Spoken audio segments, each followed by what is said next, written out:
Hi friends, നമസ്കാരം. Krishna's story time എല്ലാവർക്കും സുസ്വാഗതം. കൃഷ്ണായനം കഥ കേൾക്കാം. നമ്മുടെ എല്ലാം അന്തര്യാമിയായ ഭഗവാൻ ശ്രീകൃഷ്ണൻ്റെ കഥ കേൾക്കാം.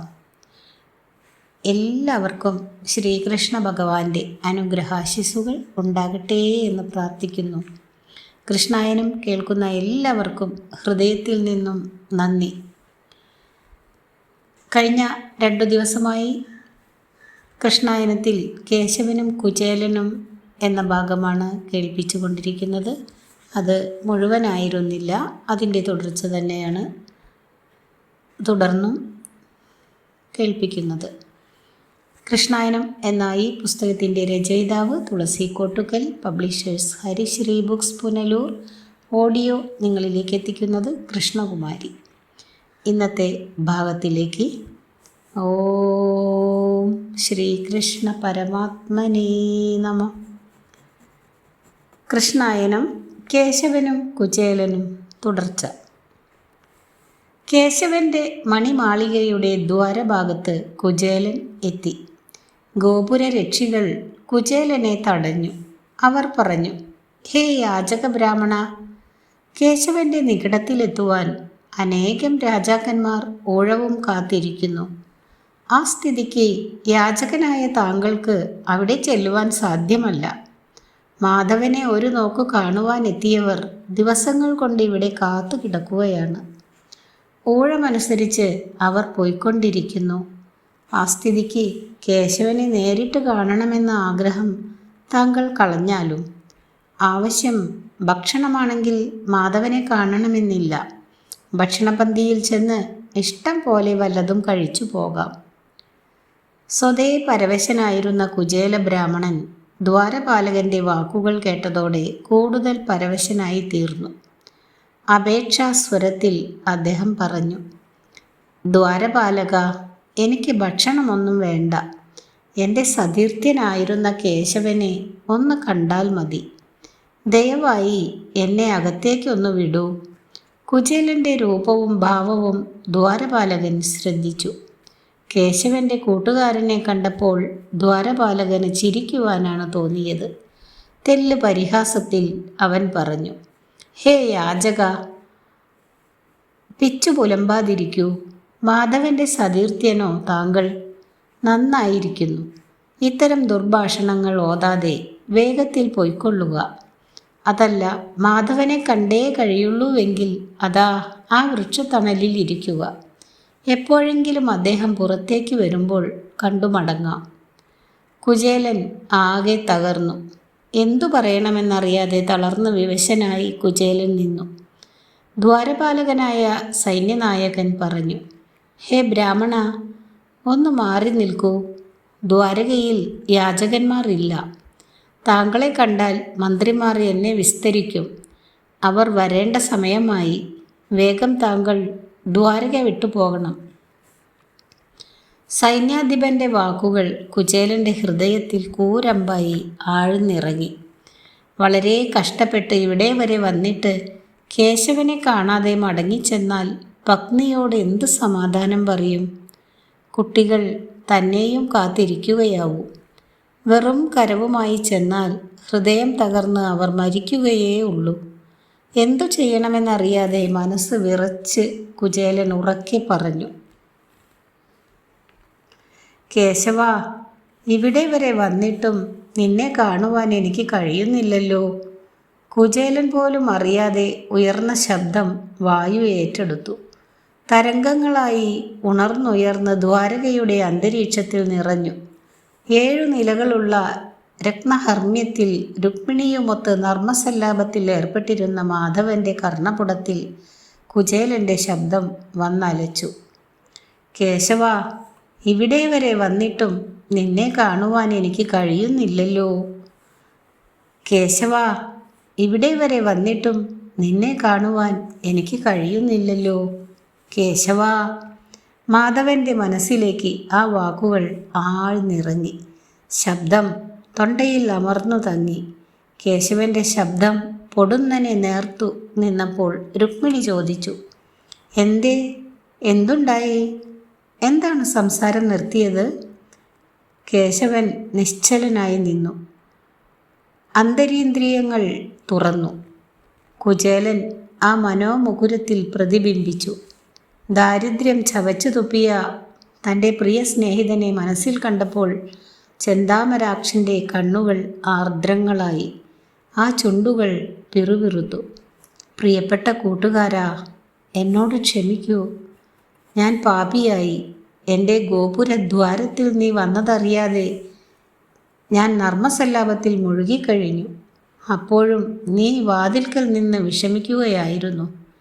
നിന്നെ കഷ്ടപ്പെടുത്തിയ പാപം ഞാൻ എവിടെ കൊണ്ട് പരിഹരിക്കും? എന്തൊരു ക്രൂരതയാണ് ഞാൻ കാണിച്ചത്! ക്ഷമിക്കൂ എൻ്റെ പ്രിയ സഖാവേ, ഞാൻ ഇതാ വരുന്നു. രുക്മിണി ആകെ ഭയന്നു. കേശവൻ ഓതുന്നതെന്തെന്ന് അവൾക്ക് തിരിഞ്ഞില്ല. പെട്ടെന്ന് ഉറക്കത്തിൽ നിന്ന് എഴുന്നേറ്റ ഒരാളെപ്പോലെ കേശവൻ ചാടി എഴുന്നേറ്റു. അദ്ദേഹം തെല്ലുറക്കെ തന്നെ പറഞ്ഞു, രുക്മിണി, എൻ്റെ പ്രിയ കൂട്ടുകാരൻ ഗോപുരദ്വാരത്തിൽ നിന്ന് വിഷമിക്കുന്നു. അദ്ദേഹത്തെ സ്വീകരിച്ച് ആനയിക്കുവാൻ പോകണം. വേണ്ടതെല്ലാം വേഗം ഒരുക്കൂ. എല്ലാ ഔന്നത്യത്തോടും വേണം കുചേലനെ സ്വീകരിച്ചു കൊണ്ടുവരുവാൻ. കേശവൻ്റെ വാക്കുകൾ കേട്ട് കുചേലനെ സ്വീകരിക്കുവാനുള്ള എല്ലാ ഒരുക്കങ്ങളും ക്ഷണത്തിൽ പൂർത്തിയായി. കേശവൻ്റെ സഹധർമ്മിണികൾ ഉടനെ എത്തി. രുക്മിണി തീർത്ഥജലം കരത്തിലെടുത്തു. ഭാമ ചന്ദനം കൈകളിലേന്തി. ജാമ്പവതി പനിനീരെടുത്തു. സത്യയും മിത്രയും വെഞ്ചാമരം എടുത്തു. കാളിന്തി ആലവട്ടം എടുത്തു. ഭദ്രയും ലക്ഷ്മണയും അഷ്ടമംഗല്യം കരത്തിലേന്തി. എല്ലാവരും കേശവൻ്റെ പിൻപിൽ അണിനിരന്നു. കുചേലനെ ഏതു വിധത്തിലും ഗോപുരദ്വാരത്തിൽ നിന്നും അകലെയാക്കുവാൻ രക്ഷികൾ ശ്രമിച്ചുകൊണ്ടിരിക്കെ മന്ത്രിമുഖ്യരും സഹധർമ്മിണിമാരും പുത്രന്മാരും ഒത്ത് ഗോകുലരക്ഷകൻ ഗോപുര കവാടത്തിലേക്ക് വന്നു. മാധവൻ ധൃതിപ്പെട്ട് കുചേലൻ്റെ സമീപത്തേക്ക് വന്നു. പ്രഭാതസൂര്യൻ മേഘമാലകൾ നീക്കി വിടരും പോലെ കേശവൻ ദീപ്തനായി സുധാമാവിൻ്റെ സവിധത്തിലേക്ക് വന്നു. തൻ്റെ പ്രിയ സഖൻ വരുന്നത് കണ്ട് ആഹ്ലാദപരവശനായി കുചേലൻ നിന്നു. എന്തു പറയണമെന്നറിയാതെ, എങ്ങനെ പെരുമാറണമെന്നറിയാതെ കുചേലൻ പരുങ്ങി. കേശവൻ തത്രപ്പെട്ട് കുചേലൻ്റെ മുമ്പിലെത്തി. വഴി നടന്നു വന്നതിനാൽ വിയർപ്പണിഞ്ഞു നിൽക്കുന്ന സഖാവിനെ കേശവൻ മാറിടത്തിലേക്ക് ചേർത്തു. മാധവൻ സൗമ്യമായി ചോദിച്ചു, സുധാമാവേ, അങ്ങ് വന്നിട്ട് ഏറെ നേരമായോ? ഇവിടെ വന്നു നിന്ന് വിഷമിച്ചായിരുന്നോ? താങ്കൾ വരുന്നത് ഞാൻ അറിഞ്ഞില്ല. എനിക്ക് മാപ്പു തരണം. കുചേലനോടുള്ള കേശവൻ്റെ പെരുമാറ്റം കണ്ടപ്പോൾ വാതിൽ കാത്തുനിന്നവർ അവിടം വിട്ടു. തങ്ങൾ തടഞ്ഞു നിർത്തിയ യാചക ബ്രാഹ്മണൻ മാധവന് ഇത്രയും വേണ്ടപ്പെട്ട ആളായിരുന്നുവെന്ന് അവർ അറിഞ്ഞിരുന്നില്ല. യാചക ബ്രാഹ്മണനെ തടഞ്ഞു വെച്ചതുകൊണ്ട് മാധവൻ്റെ കോപം തങ്ങളിൽ ചൊരിയുമെന്ന് കരുതിയാണ് അവർ ഓടിപ്പോയത്. കേശവൻ ഇതൊന്നും ശ്രദ്ധിച്ചില്ല. അദ്ദേഹം വീണ്ടും വീണ്ടും കുചേലനെ ആലിംഗനം ചെയ്തു. കുചേലൻ ദ്വാരകയിൽ എത്തിയ ഉടനെ വന്ന് സ്വീകരിക്കാത്തതിന് മാധവൻ നിരവധി പ്രാവശ്യം മാപ്പു ചോദിക്കുകയും ചെയ്തു. അത്ഭുതസ്തബ്ധനായി നിന്ന മാധവ സഖാവിന് ഒന്നും സംസാരിക്കുവാനായില്ല. കേശവൻ വീണ്ടും വീണ്ടും പരിചരണത്തിൽ മുഴുകി. കേശവൻ രുക്മിണിയുടെ കരത്തിൽ നിന്നും തീർത്ഥജലം വാങ്ങി കുചേലൻ്റെ പാദങ്ങളെ സ്വകരങ്ങൾ കൊണ്ട് കഴുകി. ആ തീർത്ഥജലം അദ്ദേഹവും പത്നിമാരും സേവിച്ചു, ശിരസുകളിൽ തളിച്ചു. പത്നിമാരുടെ കരത്തിൽ നിന്നും പനിനീർ, കളഭം മുതലായവ വാങ്ങി അദ്ദേഹം തൻ്റെ സതീർത്ഥ്യൻ്റെ കളേബരത്തിൽ പൂശി. ആലവട്ടം കേശവൻ തന്നെ പിടിച്ചു. വെഞ്ചാമരവും അദ്ദേഹം തന്നെ വീശി. സർവശീതളോപചാരങ്ങളും കേശവൻ തന്നെ ചെയ്തു. ഭാര്യമാരും പൗരജനങ്ങളും അത്ഭുതത്തോടെ നോക്കി നിൽക്കെ കേശവൻ സതീർത്ഥ്യൻ്റെ കരം ഗ്രഹിച്ച് ഒരു നിധി പോലെ അദ്ദേഹത്തെ സൂക്ഷിച്ച് മന്ദം മന്ദം മാളികയിലേക്ക് നടന്നു. രുക്മിണി അടക്കമുള്ള കേശവ പത്നിമാർ ആ സഖാക്കളെ പിന്തുടർന്നു. പൗരാവലിയും പിന്നാലെ സഞ്ചരിച്ചു. കേശവൻ സുഹൃത്തിനെ സ്വന്തം അറയിൽ തൻ്റെ പുഷ്പശയ്യയിൽ കൊണ്ടിരുത്തി. പുഷ്പമാല്യത്താലും അംഗരാഗത്താലും ഭഗവത് പത്നിമാർ ബ്രാഹ്മണനെ പൂജിച്ചു. വൈദർഭി പൊൻപിടിയുള്ള താലവൃന്ദം പനിനീരിൽ മുക്കി പരിവീജനം ചെയ്തു. കേശവൻ്റെ സ്നേഹവും ആദരവും കണ്ടപ്പോൾ എന്തു പറയണമെന്നറിയാതെ കുചേലൻ പ്രജ്ഞയറ്റവനെ പോലെ ഇരുന്നു. തൊഴുത് കൂനിക്കൂടി അബോധവാനെ പോലെ സുധാമാവ് മഞ്ചത്തിൽ വർത്തിച്ചു. പാവം എന്തോ പറയുവാൻ ഭാവിച്ചു. പക്ഷേ ശബ്ദം തൊണ്ടയിൽ കുരുങ്ങിപ്പോയി. അല്പം കഴിഞ്ഞപ്പോൾ കേശവൻ പറഞ്ഞു, സഖാവേ, നടന്നു വന്നതല്ലേ, നല്ല വിശപ്പു കാണും. ഈ മധുര പലഹാരങ്ങളും മധുരപക്വങ്ങളും കഴിക്കൂ. ഇതാ നറും പാൽ, ക്ഷീണത്തിന് നല്ലതാണ്. ഇങ്ങനെ അടുത്തിരുന്ന് രുചി പറഞ്ഞ മാധവൻ കുചേലനെ കൊണ്ട് ഭക്ഷണം കഴിപ്പിച്ചു. ആഹാരം കഴിച്ചു തീർത്തപ്പോൾ കേശവൻ കുചേലനെ ഉപചരിച്ചിരുത്തി കുശല പ്രശ്നങ്ങൾ നടത്തി. പീതാംബരൻ ചോദിച്ചു, സുഹൃത്തെ, ഗുരുകുലം വിട്ടതിനു ശേഷം എവിടെയായിരുന്നു വാസം? മാതാപിതാക്കൾ ഒക്കെ മരിച്ചു പോയിരിക്കും ഇല്ലേ? പഠനം കഴിഞ്ഞതിനു ശേഷം എത്ര കാലമായി താങ്കളെ കാണുവാൻ ആഗ്രഹിക്കുന്നു? പഴയ സതീർത്ഥ്യനെ കുറിച്ച് ഓർമ്മിച്ച് ഇപ്പോഴെങ്കിലും ഒന്ന് കാണാമെന്ന് വിചാരിച്ച് പുറപ്പെട്ടതാണോ? അതോ വല്ല ബന്ധുഗൃഹത്തിലും പോകുന്ന വഴി ഇങ്ങോട്ട് കയറിയതാണോ? ബന്ധുക്കളൊക്കെ എവിടെയാണ്? വിവാഹം കഴിഞ്ഞു ഇല്ലേ? പത്നി സുന്ദരിയാണോ? സ്നേഹമുള്ളവൾ തന്നല്ലേ? എത്ര സന്താനങ്ങളുണ്ട്? എല്ലാവരും സുഖമായിട്ടല്ലേ വസിക്കുന്നത്? ആവശ്യത്തിനുള്ള സ്വത്തുക്കൾ എല്ലാം ഉണ്ടല്ലോ. കുചേലന് ഒരു മറുപടിയും പറയുവാൻ തോന്നിയില്ല. അക്ഷരങ്ങൾ ചേരുന്ന പദങ്ങൾക്ക് അർത്ഥം നഷ്ടപ്പെട്ടു പോകുന്ന മുഹൂർത്തങ്ങൾ. കേശവനോടൊപ്പം മഞ്ചത്തിൽ താനുമിരിക്കുന്നു. കേശവൻ സ്നേഹമസൃണമായി തന്നെ തലോടുന്നു. ഒരു സുഹൃത്തിന് ഇതിനപ്പുറം പരിചരണം എങ്ങനെ ലഭിക്കുവാനാണ്? എല്ലാം തനിക്ക് മതിയായി. ഈ ലോകത്തിലെ ഏറ്റവും ഭാഗ്യവാനാണ് താൻ. കുചേലൻ ഇങ്ങനെ ചിന്തിക്കെ കേശവൻ വീണ്ടും തുടർന്നു, എന്താണ് കൂട്ടുകാരാ, നീ ഒന്നും സംസാരിക്കാത്തത്? ക്ഷീണം കൊണ്ടായിരിക്കുമോ? അതോ പരിഭവമാണോ? ക്ഷീണം കൂടുതലാണെങ്കിൽ ഈ മഞ്ചത്തിൽ കിടക്കൂ, ഞാൻ വീശിത്തരാം. രുക്മിണി, ആ വിശറി ഇങ്ങെടുക്കൂ. മാധവൻ്റെ സ്നേഹപ്രകടനങ്ങൾ കുചേലനിൽ ഉണർത്തുന്ന ഭാവത്തിൻ്റെ പേര് അദ്ദേഹത്തിന് പോലും അറിയുകയില്ലായിരുന്നു. ഇത്രയും വലിയതും സ്നേഹം നിറഞ്ഞതും ആദരപൂർവവുമായ ഒരു സ്വീകരണം തനിക്ക് ലഭിക്കുമെന്ന് കുചേലൻ ഓർത്തില്ല. കേശവൻ തിരിച്ചറിഞ്ഞാൽ ഭാഗ്യം എന്നു കരുതിയാണ് കുചേലൻ എത്തിയത്. ഇവിടെയോ കേശവനും പത്നിമാരും തനിക്ക് പരിചാരകരായി മാറുന്നു. പള്ളിമഞ്ചത്തിൽ തന്നെ ഇരുത്തി ഉപചരിക്കുന്നു. എന്തു പറയണമെന്നറിയാതെ കുചേലൻ കുഴങ്ങി. വാക്കുകൾ മൂകങ്ങളാകുന്ന നിമിഷങ്ങൾ. കേശവൻ രുക്മിണിയുടെ കരത്തിൽ നിന്നും താലവൃന്ദം വാങ്ങി വീശുവാൻ തുടങ്ങിയപ്പോൾ കുചേലൻ പറഞ്ഞു, കേശവ, എന്നെ ഇങ്ങനെ ഉപചരിക്കരുതേ. ഇതിനു തക്ക ഭാഗ്യമൊന്നും ഞാൻ ചെയ്തിട്ടില്ല. കേശവൻ ആനന്ദത്തോടെ പറഞ്ഞു, സുധാമാവേ, താങ്കൾക്ക് എന്നോട് പരിഭവമില്ലല്ലോ, അതു മതി. കൂട്ടുകാരാ, നാം തമ്മിൽ ഗുരുകുലത്തിൽ നിന്നും പിരിഞ്ഞതിനു ശേഷം വത്സരങ്ങൾ എത്രയായി? എന്നിട്ടും ഇന്നലെ കഴിഞ്ഞതുപോലെ തോന്നിപ്പോകുന്നു. കൂട്ടുകാരാ, ആ പഴയ കാര്യം അങ്ങ് ഓർക്കുന്നുണ്ടോ? ഒരു രാത്രിയിൽ നാം കാട്ടിൽ വിറകിനു പോയ കഥ. എന്തായിരുന്നു അന്നത്തെ അവസ്ഥ? വനത്തിലൂടെ നാം നടന്നപ്പോൾ ഒരു കാട്ടാളൻ പെട്ടെന്ന് നമ്മുടെ മുമ്പിൽ ചാടി വീണു. ഹോ, എന്തായിരുന്നു അവൻ്റെ രൂപം! അങ്ങ് ഭയന്ന് പേടിച്ച് ഒരു മരത്തിൽ പൊത്തിപ്പിടിച്ചു. കയറുവാൻ നോക്കി. എന്നെയും ഒരു കരം കൊണ്ട് പിടിച്ചിരുന്നു. മരത്തിൽ കയറുവാൻ നമുക്ക് കഴിഞ്ഞില്ല. പെട്ടെന്ന് രാക്ഷസൻ ഒന്നലറി.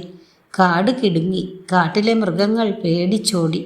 കണ്ണുകളിൽ തീപ്പൊരി ചിതറി. ചുണ്ടുകൾ കടിച്ച് ഏതോ ഒരു മൃഗത്തിൻ്റെ എല്ലുമായി വനചരൻ മുമ്പോട്ടടുത്തു. ഭയന്ന് വിറച്ച അങ്ങ് എൻ്റെ പിന്നിൽ ഒളിച്ചു നിന്ന് കരഞ്ഞു. ഞാൻ അവിടെ ഉണങ്ങിക്കിടന്ന ഒരു തടിക്കഷ്ണം എടുത്ത് എന്തും വരട്ടെ എന്ന് കരുതി രാക്ഷസന്റെ ശിരസിൽ ആഞ്ഞടിച്ചു. പ്രഹരം പ്രതീക്ഷിക്കാത്തതുകൊണ്ട് രാക്ഷസന് തടയുവാൻ കഴിഞ്ഞില്ല. അടിയേറ്റ് ശിരസ് പൊട്ടി ആർത്തനാദത്തോടെ രാക്ഷസൻ മറിഞ്ഞു. അവൻ മരിച്ചിട്ടും നമ്മുടെ ഭയം മാറിയില്ല. നമ്മൾ കൊടുങ്കാട്ടിലൂടെ നടന്നു. പെട്ടെന്നായിരുന്നു ദിക്കുകൾ കുലുക്കി മരങ്ങളുടെ തുഞ്ചുകളിൽ താണ്ഡവമാടി കൊടുങ്കാറ്റെത്തിയത്. മരങ്ങൾ കടപൊട്ടി തുരുതുരാ എന്ന് മറിഞ്ഞു. വനത്തിൽ ചെകിടടിപ്പിക്കുന്ന പേശബ്ദങ്ങൾ ഉയർന്നു. വീണ്ടും കനത്ത ഭയം നമ്മെ പൊതിഞ്ഞു. പെട്ടെന്നായിരുന്നു മേഘങ്ങൾ വാ തുറന്നത്. തുമ്പിക്കരത്തിനൊത്ത ജലധാര വനത്തിൽ ഒഴുകി വീണു. പേമാരിയും കൊടുങ്കാറ്റും വനത്തിൽ മുടിയഴിച്ചിട്ട് തുള്ളി. നമ്മൾ നനഞ്ഞു. ഒരടി നടക്കുവാനാവാതെ കറങ്ങി. എന്തു വേണമെന്നറിയാതെ കുഴങ്ങി. അവസാനം അങ്ങു പറഞ്ഞു, കേശവ, ഇനിയും നടന്നാൽ ദിക്കറിയാതെ നാം ഉൾവനത്തിലാകും. പ്രഭാതമാകട്ടെ, വഴി അന്വേഷിച്ച് കണ്ടുപിടിക്കാം. ഇപ്പോൾ ഏതെങ്കിലും മരത്തിൻ്റെ കോടരത്തിൽ കയറിയിരുന്ന് നേരം വെളുപ്പിക്കാം. ഇരുവരും ഒരു വൃക്ഷത്തിൽ കയറിയിരുന്നു. രണ്ടുപേരും ഉറങ്ങിയില്ല. ഉറങ്ങിയാൽ താഴെ പതിക്കുമെന്ന ഭയമായിരുന്നു. താഴെ വീണാൽ മരിക്കുമെന്നുറപ്പായിരുന്നു. നേരം വെളുക്കാറായപ്പോഴാണ് മഴ തോർന്നത്.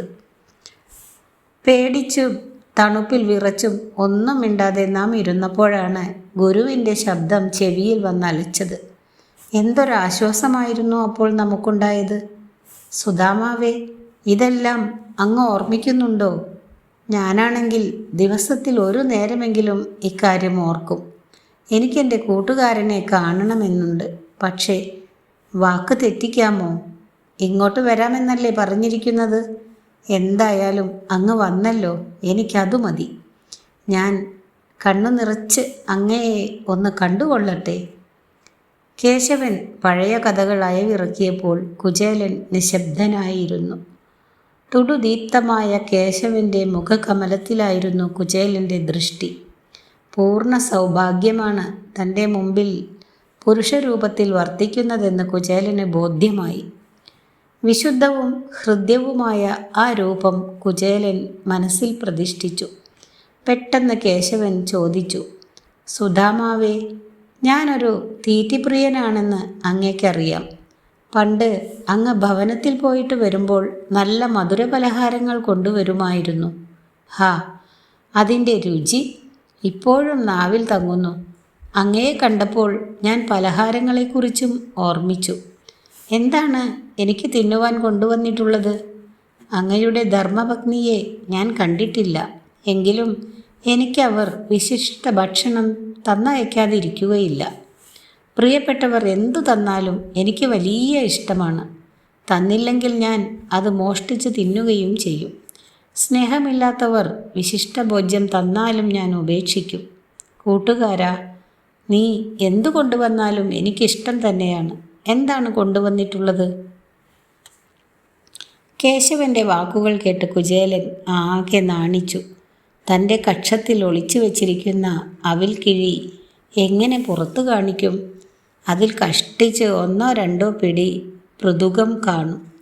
അത് പൊതിഞ്ഞിരിക്കുന്നത് മുഷിഞ്ഞ ഒരു കീറത്തുണി കഷ്ണത്തിലാണ് താനും. അതിനും പുറമെ അതിൽ പകുതിയിലധികവും കല്ലും മണ്ണും കരിക്കട്ടയുമാണ്. വിയർപ്പിൽ നനഞ്ഞ് അത് കുതിർന്നിരിക്കുന്നു. അങ്ങനെയുള്ള ഒരു നികൃഷ്ട സാധനം കേശവൻ എങ്ങനെ കൊടുക്കും?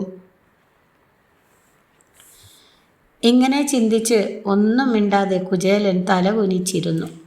നേരത്തെ തന്നെ കുചേലൻ്റെ ഗാത്രം കേശവൻ മന്ദം തടവിയപ്പോൾ ബാഹുമൂലത്തിൽ ഒളിച്ചു വച്ചിരുന്ന പൊതി ശ്രദ്ധിച്ചിരുന്നു. ചിരിച്ചുകൊണ്ട് മാധവൻ ആ പൊതിയിൽ പിടിച്ചു. കുചേലൻ ജാള്യനായതൊന്നും ശ്രദ്ധിക്കാതെ മാധവൻ ആഹ്ലാദത്തോടെ പൊതിയഴിച്ചു. അല്ല, എനിക്ക് ഏറ്റവും ഇഷ്ടപ്പെട്ട അവിലാണല്ലോ ഇതിലിരിക്കുന്നത്. എത്ര നാളായി കുറച്ച് അവില് തിന്നണമെന്ന് ഞാൻ ആശിക്കുന്നു. എൻ്റെ പ്രിയപ്പെട്ട കൂട്ടുകാരാ, നീ എൻ്റെ ആഗ്രഹം അറിഞ്ഞു തന്നെ പെരുമാറി. എനിക്ക് സന്തോഷമായി. ഇങ്ങനെ പറഞ്ഞ് കാരുണ്യമൂർത്തിയായ കേശവൻ ഒരു പിടി അവിൽ വാരി വായിലാക്കി. ഹാ, എന്തൊരു സ്വാദ്! ഇത്രയും രുചിയുള്ള അവിൽ ഞാൻ ഭക്ഷിച്ചിട്ടില്ല. ഇങ്ങനെ പറഞ്ഞുകൊണ്ട് കേശവൻ വീണ്ടും ഒരു പിടി അവിൽ കൂടി വാരി വായിലിടുവാൻ ഭാവിച്ചു. പെട്ടെന്ന് രുക്മിണി ഭർത്താവിൻ്റെ കരത്തിൽ കടന്നു പിടിച്ചുകൊണ്ട് പറഞ്ഞു, പ്രഭോ, അങ്ങ് കൂട്ടുകാരൻ്റെ അവിൽ ഒരു പിടി ഭക്ഷിച്ചപ്പോൾ തന്നെ ബ്രാഹ്മണൻ്റെ ഭവനം ദേവേന്ദ്ര മന്ദിരം പോലെ ആയി കഴിഞ്ഞിരിക്കുന്നു. ഇനിയും ഭക്ഷിച്ചാൽ ഞാൻ അവിടെ ദാസിയായി പോകേണ്ടി വരും. രുക്മിണിയുടെ വാക്കുകൾ കേശവന് മാത്രം മനസ്സിലാകുന്ന ആംഗ്യഭാഷയിലായിരുന്നു. വൈദർഭി ഇങ്ങനെ പറഞ്ഞ് കേശവനെ ശ്രദ്ധിച്ചു. ആ നളിന നയനങ്ങൾ നിറഞ്ഞിരിക്കുന്നു. കൺകോണിൽ ബാഷ്പമുത്തുകൾ തിളങ്ങി നിൽക്കുന്നു. ചെന്താമരാക്ഷൻ കരയുകയോ? മനുഷ്യജീവിതത്തിൻ്റെ പൂർണ്ണമായ അർത്ഥം അറിയാവുന്ന കേശവൻ കണ്ണുനീർ തൂവുകയോ? രുക്മിണി പെട്ടെന്ന് പറഞ്ഞു, അയ്യോ നാഥ, അങ്ങയുടെ കണ്ണുകൾ നിറയുകയോ? കവിളുകളിൽ ചുടുനീർ ചാലിടുകയോ? അങ്ങ് കരഞ്ഞ് ഞാൻ കണ്ടിട്ടില്ലല്ലോ. ഇങ്ങനെ ചോദിച്ചുകൊണ്ട് വൈദർഭി കേശവൻ്റെ ഗണ്ഡസ്ഥലങ്ങൾ തടവി. മകരകുണ്ടല ശോഭിതമായ കേശവൻ്റെ ഗണ്ഡസ്ഥലത്തിൽ വൈദർഭിയുടെ രത്നഖചിത വിരലുകൾ തൂവെള്ള തിരകൾ സൃഷ്ടിച്ചു. ക്ഷണനേരം കൊണ്ട് കേശവൻ്റെ മുഖകമലം തെളിഞ്ഞു. പ്രഭാതത്തിൽ മഞ്ഞുതുള്ളികൾ അണിഞ്ഞ ചെന്താമര ദളങ്ങൾ പോലെ കേശവൻ്റെ കവിൾത്തടം പുഞ്ചിരിയിൽ തെളിഞ്ഞു. മാധവൻ രുക്മിണിയെ നോക്കി പറഞ്ഞു, ദേവി, ഞാൻ കരഞ്ഞുവെന്നത് ശരിയാണ്. എത്ര കരഞ്ഞിട്ടും എനിക്ക് മതിയാകുന്നില്ല. ആഹ്ലാദത്തിൻ്റെ തിര തള്ളി കണ്ണുകളിൽ ജലം നിറയുകയാണ്. എൻ്റെ സതീർത്ഥ്യന് എത്ര ഐശ്വര്യം നൽകിയിട്ടും എനിക്ക് മതിയായില്ല. ഇനിയും നൽകണമെന്നാണ് എൻ്റെ അഭിലാഷം. പക്ഷേ നീ ഓതിയാൽ കേൾക്കാതിരിക്കുവാനാവുകയില്ല. കുചേലൻ കേശവനെ തന്നെ നോക്കിയിരുന്നു. ആ രൂപത്തെ ഭൂസുരൻ ഉള്ളിൽ ആവാഹിച്ചു നിർത്തുകയായിരുന്നു. കൂട്ടുകാരായ കുചേലനും കേശവനും ഏറെ നേരം സംസാരിച്ചിരുന്നു.